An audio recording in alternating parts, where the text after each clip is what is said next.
मैं भगवान विष्णु को नमन करता हूँ, जो सृष्टि के पालक और रक्षक हैं, जो शांतिपूर्ण हैं, जो विशाल सर्प के ऊपर लेटे हुए हैं, जिनकी नाभि से कमल का फूल निकला हुआ है, जो ब्रह्मांड का सृजन करता है, जो एक परमात्मा है, जो पूरी सृष्टि को चलाने वाले हैं, जो सर्वव्यापी हैं, जो बादलों की तरह सांवले हैं, जिनकी आंखें कमल के समान हैं, वही समस्त संपत्तियों के स्वामी हैं। योगी जन उनको समझने के लिए ध्यान करते हैं। वे संसार से भय का नाश करने वाले हैं। सब लोगों के स्वामी भगवान विष्णु को मेरा नमस्कार है। ओम श्री विष्णुवे नमः। आप सभी का आपके इस चैनल पर एक बार फिर से बहुत बहुत स्वागत है। आप सभी का दिन शुभ हो और मंगलमय हो और भगवान श्री लक्ष्मी नारायण की कृपा सदा आप पर बनी रहे। इससे पहले चैत्र मास महात्म्य की कथाओं को प्यार से सुनने के लिए, उन्हें लाइक और कमेंट करने के लिए आप सभी को बहुत बहुत धन्यवाद। आज से आप हमारे इस चैनल पर हर दिन नियम से वैशाख मास महात्म्य के अध्याय सुनेंगे। इसके लिए आप हमारे चैनल को सब्सक्राइब करके बेल आइकन जरूर प्रेस कर दीजिएगा, जिससे कि हमारे चैनल पर अपलोड होने वाली सभी वीडियोस की नोटिफिकेशन आपको समय पर मिल सके। अब सुनिए आज के वैशाख मास महात्म्य का अध्याय पहला।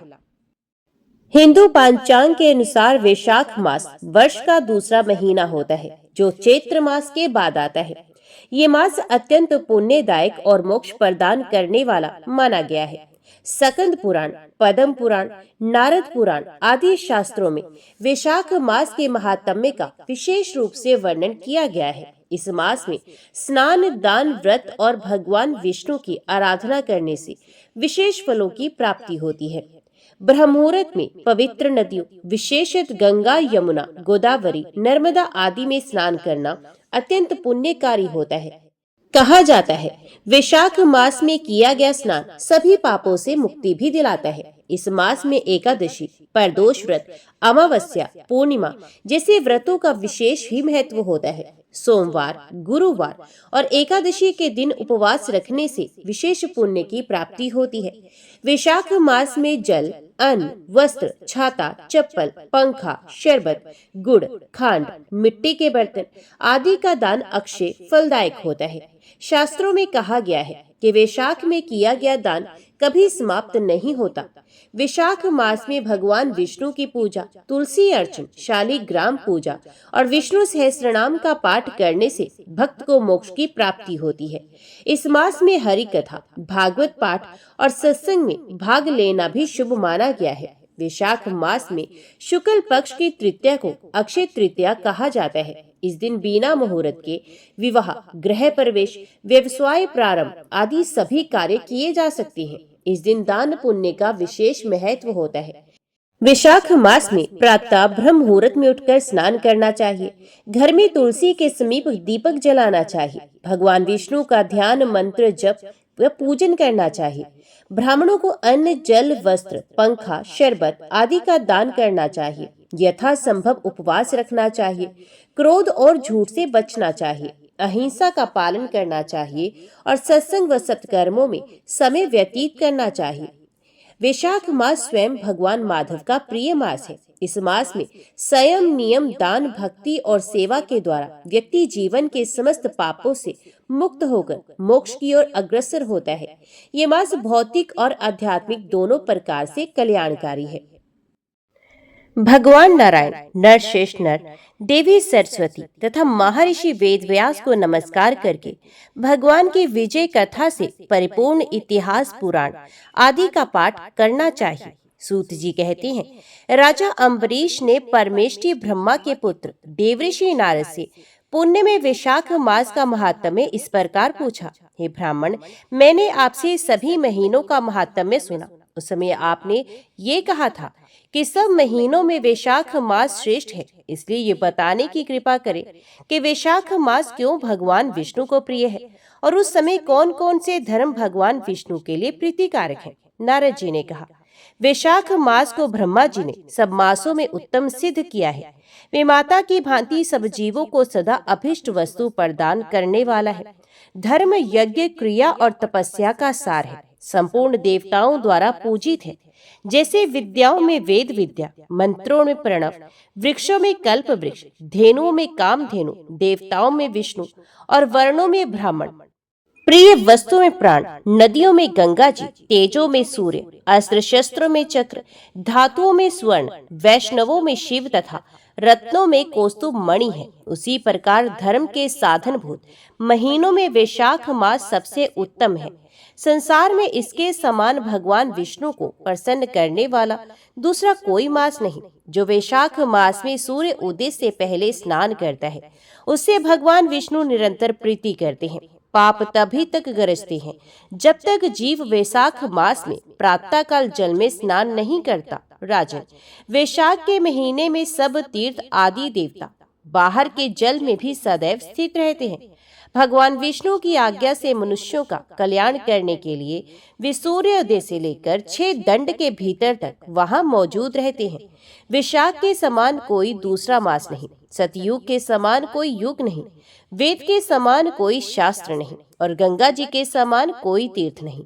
जल के समान कोई दान नहीं, खेती के समान कोई धन नहीं और जीवन से बढ़कर कोई लाभ नहीं। उपवास के समान कोई तप नहीं, दान से बढ़कर कोई सुख नहीं, दया के समान कोई धर्म नहीं, धर्म के समान मित्र नहीं, सत्य के समान यश नहीं, आरोग्य के समान उन्नति नहीं, भगवान विष्णु से बढ़कर कोई रक्षक नहीं और वैशाख मास के समान संसार में कोई पवित्र मास नहीं। ऐसा विद्वान पुरुषों का मत है। वैशाख मास श्रेष्ठ मास है और शेषशाही भगवान विष्णु को सदा प्रिय है। सब दानों में से जो पुण्य होता है, सब तीर्थों में जो फल होता है, उसी का मनुष्य वैशाख मास में केवल जलदान करके प्राप्त कर लेता है।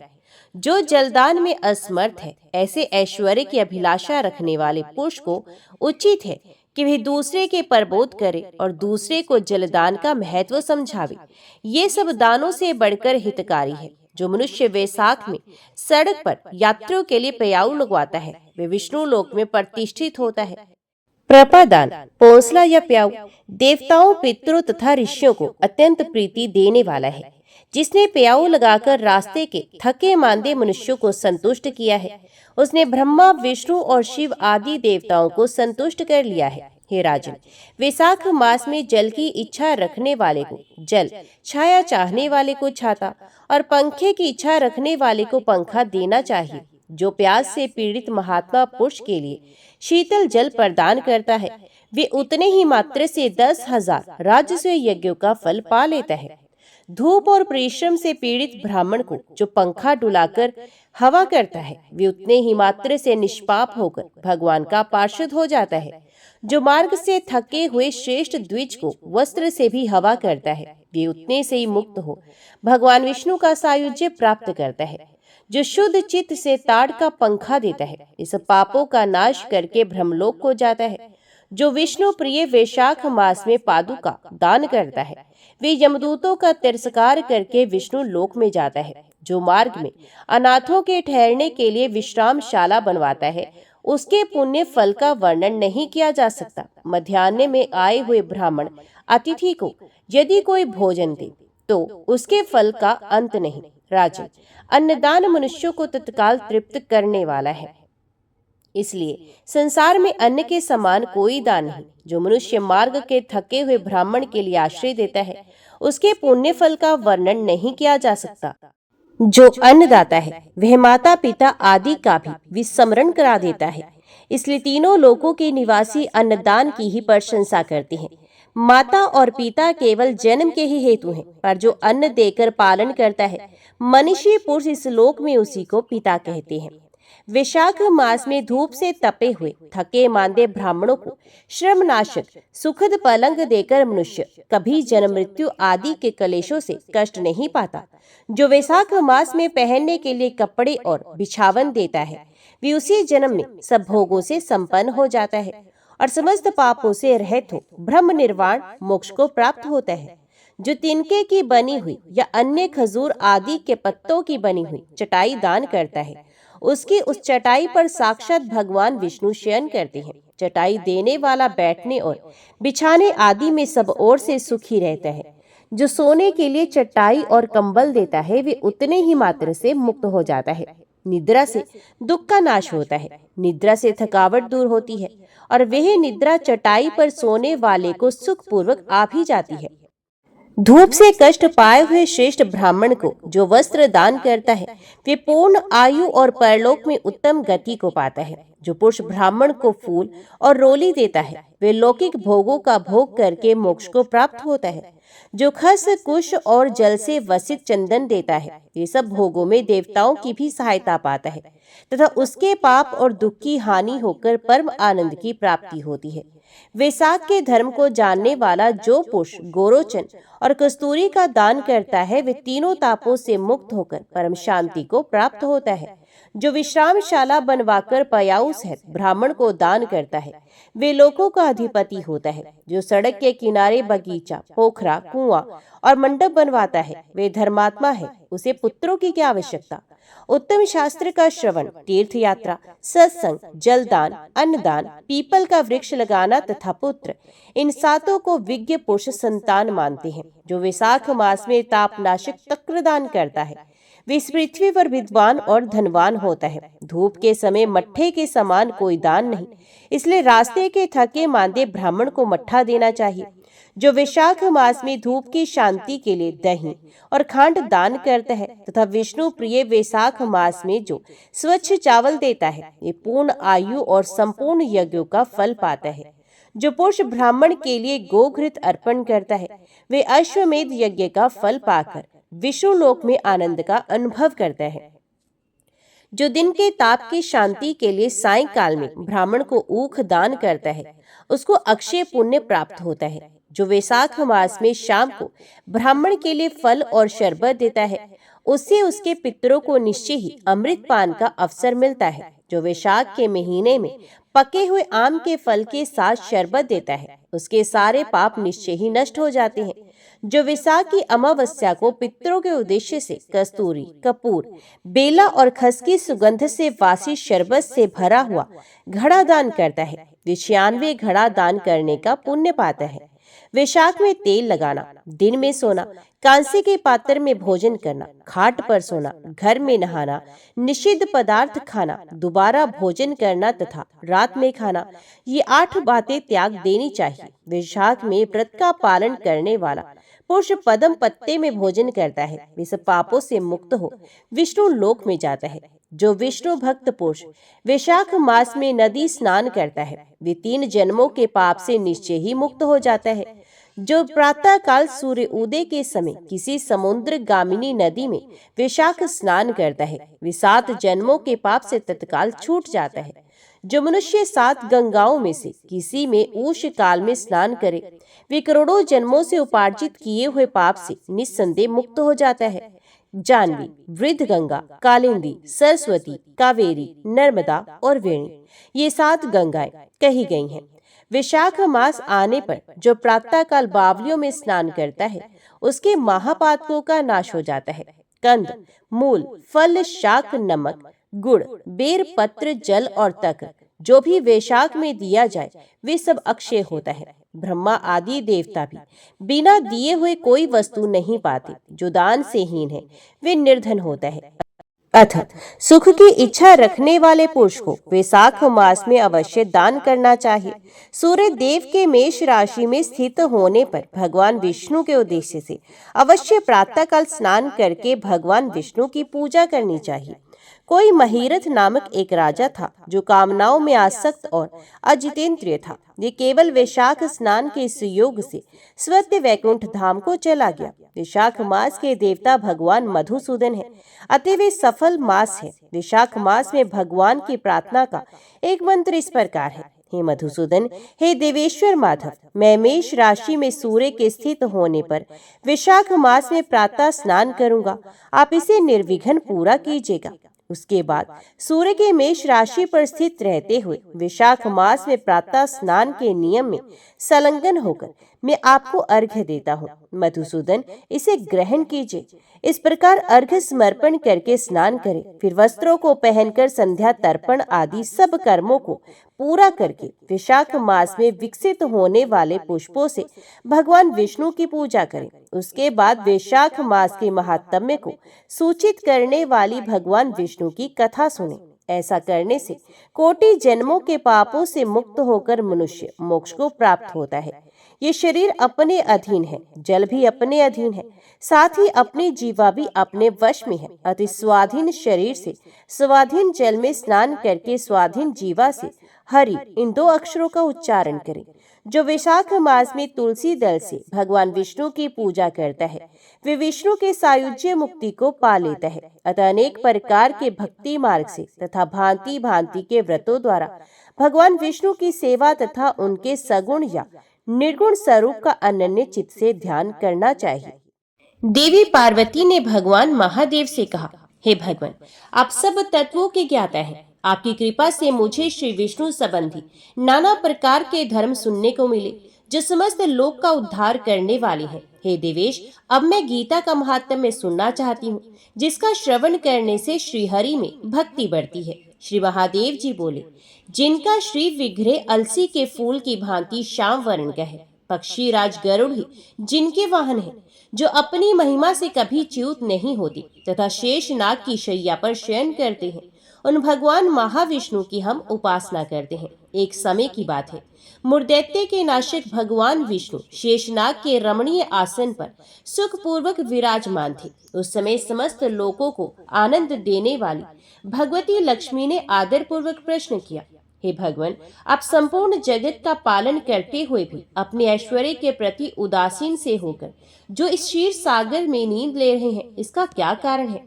श्री भगवान बोले, हे सुमुखी, मैं नींद नहीं लेता हूँ, अपितु तत्व का अनुसरण करने वाली अंतर्दृष्टि के द्वारा अपने ही माहेश्वर तेज का साक्षात्कार कर रहा हूँ। देवी, ये वही तेज है जिसका योगी पुरुष कुशाग्र बुद्धि के द्वारा अपने अंतकरण में दर्शन करते हैं तथा जिसे मीमांसक विद्वान वेदों का सार तत्व निश्चित करते हैं।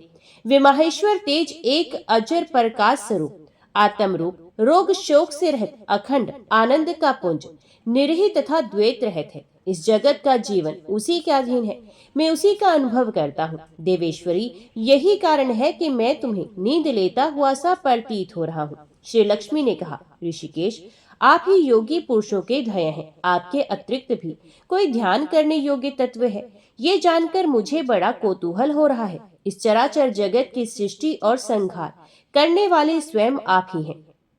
आप सर्वसमर्थ हैं। इस प्रकार की स्थिति में होकर भी यदि आप उस परम तत्व से भिन्न हैं, तो मुझे उसका बोध कराइए। श्री भगवान बोले, हे प्रिय, आत्मा का स्वरूप द्वैत और अद्वैत से पृथक, भाव और अभाव से मुक्त तथा आदि और अंत से रहित है।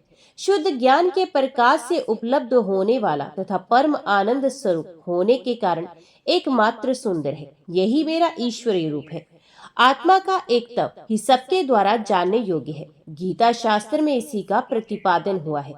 अमित तेजस्वी भगवान विष्णु के ये वचन सुनकर लक्ष्मी देवी ने शंका उपस्थित करते हुए कहा, भगवान, यदि आपका स्वरूप स्वयं परम आनंद में और मन वाणी की पहुंच के बाहर है, तो गीता कैसे उसका बोध कराती है? मेरे इस संदेह का आप निवारण कीजिए। श्री भगवान बोले, हे सुंदरी, सुनो, मैं गीता में अपनी स्थिति का वर्णन करता हूँ। 5 अध्यायों को तुम 5 मुख जानो, 10 अध्यायों को तुम 10 भुजाएं समझो तथा 1 अध्याय को उदर और 2 अध्यायों को 2 चरण कमल समझो। इस प्रकार ये 18 अध्यायों की वांग्य में ईश्वरी मूर्ति ही समझनी चाहिए। ये ज्ञान मात्र से ही महान पातकों का नाश करने वाली है। जो उत्तम बुद्धि वाला पुरुष गीता के एक या आधे श्लोक का या एक आधे अध्याय का भी प्रतिदिन अभ्यास करता है, वे सुशर्मा के समान मुक्त हो जाता है। श्री लक्ष्मी जी ने पूछा, देव, ये सुशर्मा कौन था, किस जाति का था और किस कारण से उसकी मुक्ति हुई? श्री भगवान बोले, हे प्रिय, सुशर्मा बड़ी खोटी बुद्धि का मनुष्य था। पापियों का तो वे शिरोमणि ही था। उसका जन्म वैदिक ज्ञान से शून्य एवं क्रूरतापूर्ण कर्म करने वाले ब्राह्मणों के कुल में हुआ था। वे ना तो ध्यान करता था, न जप, न होम करता था, न अतिथियों का सत्कार। वे लंपट होने के कारण सदा विषयों के सेवन में ही आसक्त रहता था। हल जोतता और पत्ते बेचकर जीविका चलाता था। उसे मदिरा पीने का व्यसन था तथा वे मांस भी खाता था। इस प्रकार उसने अपने जीवन का दीर्घकाल व्यतीत कर दिया। एक दिन मूढ़ बुद्धि सुशर्मा पत्ते लाने के लिए किसी ऋषि की वाटिका में घूम रहा था। इसी बीच में काल रूपधारी काले सांप ने उसे डस लिया। सुशर्मा की मृत्यु हो गई। तदंतर वे अनेक नरकों में जा वहां की यातनाएं भोगकर मृत्यु लोक में लौट आया और यहाँ बोझ ढोने वाला बैल हुआ। उस समय किसी पंगु ने अपने जीवन को आराम से व्यतीत करने के लिए उसे खरीद लिया। बैल ने अपनी पीठ पर पंगु का भार ढोते हुए बड़े कष्ट से 7-8 वर्ष बिताए। एक दिन पंगु ने किसी ऊंचे स्थान पर बहुत देर तक बड़ी तेजी के साथ उस बैल को घुमाया। इससे वे थक कर बड़े वेग से पृथ्वी पर गिरा और मूर्छित हो गया। उस समय वहां कौतूहलवश आकृष्ट हो बहुत से लोग एकत्रित हो गए। उस जन समुदायों में से किसी पुण्य आत्मा व्यक्ति ने उस बैल का कल्याण करने के लिए उसे अपना पुण्य दान कर दिया। तत्पश्चात कुछ दूसरे लोगों ने भी अपने अपने पुण्यों को याद करके उन्हें उसके लिए दान किया। उस भीड़ में एक वेश्या भी खड़ी थी। उसे अपने पुण्य का पता नहीं था, तो भी उसने लोगों की देखा देखी उस बैल के लिए कुछ त्याग कर दिया। तदंतर यमराज के दूत उस मरे हुए प्राणी को पहले यमपुरी में ले गए। वहां ये विचार कर कि ये वैश्या के दिए हुए पुण्य से पुण्यवान हो गया है, उसे छोड़ दिया गया। फिर वे भूलोक में आकर उत्तम कुल और शील वाले ब्राह्मणों के घर में उत्पन्न हुआ। उस समय भी उसे अपने पूर्व जन्म की बातों का स्मरण बना रहा। बहुत दिनों के बाद अपने अज्ञान को दूर करने वाले कल्याण तत्व का जिज्ञासु होकर वे उस वैश्या के पास गया और उसके दान की बात बतलाते हुए उसने पूछा, तुमने कौन सा पुण्य दान किया था? तो वैश्या ने उत्तर दिया, वे पिंजरे में बैठा हुआ तोता प्रतिदिन कुछ पढ़ता है, उससे मेरा अंतकरण पवित्र हो गया है। उसी का पुण्य मैंने तुम्हारे लिए दान किया था। इसके बाद उन दोनों ने तोते से पूछा। तब उस तोते ने अपने पूर्व जन्म का स्मरण करके प्राचीन इतिहास कहना आरंभ किया। शुक बोला, पूर्व जन्म में मैं विद्वान होकर भी विद्वता के अभिमान से मोहित रहता था। मेरा राग द्वेष इतना बढ़ गया था कि मैं गुणवान विद्वानों के प्रति भी ईर्ष्या भाव रखने लगा। फिर समय अनुसार मेरी मृत्यु हो गई और मैं अनेकों घृणित लोकों में भटकता फिरा। उसके बाद इस लोक में आया। सदगुरु की अत्यंत निंदा करने के कारण तोते के कुल में मेरा जन्म हुआ। पापी होने के कारण छोटी अवस्था में ही मेरे माता पिता से वियोग हो गया। एक दिन मैं ग्रीष्म ऋतु में तपे हुए मार्ग पर पड़ा था। वहां से कुछ श्रेष्ठ मुनि मुझे उठा लाए और महात्माओं के आश्रम के भीतर एक पिंजरे में उन्होंने मुझे डाल दिया। वहीं मुझे पढ़ाया गया। ऋषियों के बालक बड़े आदर के साथ गीता के प्रथम अध्याय की आवृत्ति करते थे। उन्हीं से सुनकर मैं भी बारंबार पाठ करने लगा।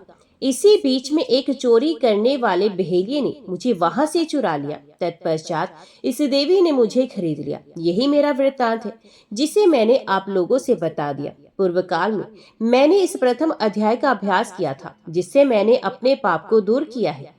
फिर उसी से इस वैश्य का भी अंतकरण शुद्ध हुआ है और उसी के पुण्य से ये द्विज श्रेष्ठ सुशर्मा भी पाप मुक्त हुए हैं। इस प्रकार परस्पर वार्तालाप और गीता के प्रथम अध्याय के महात्म्य की प्रशंसा करके वे तीनों निरंतर अपने अपने घर पर गीता का अभ्यास करने लगे। फिर ज्ञान प्राप्त करके विमुक्त हो गए।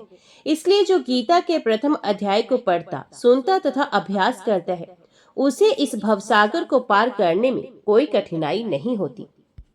अभी सुनिए विष्णु चालीसा का हिंदी अनुवाद। हे सृष्टि के संचालन करता भगवान विष्णु, अपने सेवक के मन को जानिए। आज आपका भक्त आपके बारे में इस विष्णु चालीसा के माध्यम से वर्णन कर रहा है। कृपया उसे ज्ञान दीजिए। भगवान विष्णु सभी कष्टों व दुखों का नाश करते हैं और सभी का उद्धार करते हैं। उन्हें हम सभी का नमन है। आपकी शक्ति संपूर्ण सृष्टि में सबसे शक्तिशाली है और आपका उत्कर्ष तीनों लोकों में व्याप्त हो रहा है। आपका रूप बहुत ही सुंदर, मन को मोह लेने वाला है और आपका स्वभाव एकदम सरल है। आप अपने रूप से सभी का मन मोह लेते हैं। आपने अपने तन पर पीले रंग के वस्त्र पहने हुए हैं और गले में वैजंती की माला सुशोभित है। आपने अपने हाथों में शंख, सुदर्शन चक्र, गदा पकड़े हुए हैं, जिन्हें देखकर असुरों में भय व्याप्त रहता है। आपके कारण ही इस सृष्टि में सत्य, धर्म इत्यादि की विजय रहती है और काम, क्रोध, मद, लोभ इत्यादि का नाश होता है। आप ही संतों, ऋषि, मुनि, सज्जन मनुष्यों की रक्षा करते हो और उनके मन को आनंदित करते हो, तो वहीं दूसरी ओर आप ही असुर, दैत्य व राक्षसों का नाश करते हो। आप ही सुख प्रदान करने वाले हो और आप ही हम सभी के कष्टों को हरने वाले हो। आप ही हमारी कमियों को दूर करने वाले हो और आप ही हमें सदपुरुष बनाने वाले हो। भगवान विष्णु के द्वारा ही अपने भक्तों के पापों को नष्ट कर उनका उद्धार किया जाता है और उनके कष्ट दूर कर उन्हें भव सागर पार करवाया जाता है। पृथ्वी पर धर्म की रक्षा के लिए भगवान विष्णु ने समय समय पर कई अवतार लिए हैं और अपने भक्तों का उद्धार किया है। त्रेता युग में पृथ्वी पर जब राक्षसों का अत्याचार अत्यधिक बढ़ गया और आपके भक्तों ने आपको पुकारा, तो आप श्री राम का रूप धारण कर पृथ्वी पर अवतरित हुए। श्री राम के रूप में आपने राक्षसों के राजा रावण का, उसके संपूर्ण कुल व राक्षस सेना के साथ नाश कर दिया और धरती का भार हल्का कर दिया। हिरण्याक्ष के द्वारा पृथ्वी को समुद्र में डुबो देने के कारण आपने वराह रूप धारण कर पृथ्वी की रक्षा की। वह हिरण्याक्ष राक्षस का वध किया। पिछले कल्प के अंत समय में आप मत्स्य रूप धरकर उस कल्प से 14 रत्नों को बचाकर इस कल्प में लेकर आए और अपनी महिमा को दिखाया। समुद्र मंथन के समय जब असुरों के द्वारा अमृत पान के लिए अत्यधिक उत्पाद मचाया गया, तब आपने मोहिनी रूप धरा। मोहिनी रूप में आपने देवताओं को अमृत पिलाया, जबकि असुरों को अपने रूप में बहला कर रखा। समुद्र मंथन के लिए आपने कूर्म अवतार धारण किया और मंदराचल पर्वत का भार उठाया। भगवान शिव जब भस्मासुर को दिए वरदान से परेशान हो गए, तब आपने ही स्त्री रूप धरकर भस्मासुर का अंत कर दिया। जब राक्षसों के द्वारा भगवान ब्रह्मा से वेदों को चुराकर समुद्र में डुबो दिया गया, तब आप ही हयग्रीव अवतार में वेदों को पुनः लेकर वहां आए। आपने स्त्री रूप में भस्मासुर को अपने साथ नृत्य करने के लिए तैयार किया और उसी के वरदान से उसे भस्म कर दिया। एक बार जलंधर राक्षस ने अत्यधिक आतंक मचा दिया और भगवान शिव के साथ भयंकर युद्ध किया। भगवान शिव ने जलंधर से भीषण युद्ध किया, लेकिन उसकी पत्नी वृंदा के तप के कारण उसे पराजित नहीं कर सकी और ये देखकर माता सती परेशान हो उठी। इसके पश्चात माता सती ने आपको ही याद किया और सब समस्या आपको बताई। माता सती के आग्रह करने पर आपने वृंदा की तपस्या को भंग करने के लिए जलंधर का रूप धरा और वृंदा के पास गए। वृंदा ने जब आपको देखा तो वे भी भ्रम में पड़ गई और अपनी तपस्या छोड़कर आपके पास चली आई। माता वृंदा के स्पर्श से आपने अपनी गलती भी स्वीकार की और उन्हें सदैव अपने साथ माता तुलसी के रूप में पूजने का आशीर्वाद दिया। और दूसरी ओर भगवान शिव ने जलंधर का वध कर दिया। आप ही ने अपने भक्त प्रहलाद की रक्षा के लिए उसके पिता हिरण्यकशिपु का नरसिंह अवतार में वध कर दिया। आपने अपने अनेक गण, भक्त इत्यादि का उद्धार किया है और उन्हें भवसागर पार लगाया है। हे भगवान विष्णु, कृपा हमारे दुखों का भी अंत कर दीजिए और हम पर अपनी कृपा दृष्टि बनाइए। मैं प्रतिदिन ही आपके दर्शन करता हूँ। आप ही याचकों, निर्धनों, भक्तों के लिए शुभ फल देने वाले हैं। आपका सेवक आपके दर्शन करने से बहुत खुश है और वह आपसे अपने ऊपर कृपा रखने की याचना कर रहा है। मैं नादान हूँ हे प्रभु, और इतना तप यज्ञ के बारे में नहीं जानता। मैं केवल आपका ही स्मरण करता हूँ। मुझ पर अपनी दया दिखाइए हे प्रभु, और मुझे व्रत इत्यादि विधि के बारे में इतना पता भी नहीं है। मैं अज्ञानी आपका किस विधि के अनुरूप पूजन करूं, अज्ञानता में मुझसे कोई भूल ना हो जाए, अन्यथा इसका दुख बहुत भीषण होगा। मैं आपको विधि पूर्वक प्रणाम करता हूँ और आपके सामने अपना संपूर्ण समर्पण करता हूँ। देवताओं, ऋषि मुनियों ने सदैव ही आपकी सेवा की है और परम हर्ष को प्राप्त किया है। आपने सदा ही दीन दुखियों इत्यादि पर अपनी कृपा दृष्टि रखी है और उन्हें अपना बनाया है। आप ही हम सभी के पाप, दोष, कमियों को दूर करने वाले हो और हमें सभी सांसारिक बंधनों से मुक्त कर हमारा उद्धार करने वाले हो। आप ही हमें संतान, संपत्ति देकर सुख देते हो और अब हमें अपने चरणों का दास बनाकर हमें मुक्त कर दीजिए। निगम सदा ही सभी से ये प्रार्थना करता है कि जो कोई भी ये विष्णु चालीसा पढ़ता है या दूसरों को सुनाता है, वह सदैव सुख पाता है। तो सब प्रेम से बोलो, लक्ष्मी नारायण भगवान की जय, राधा कृष्ण भगवान की जय।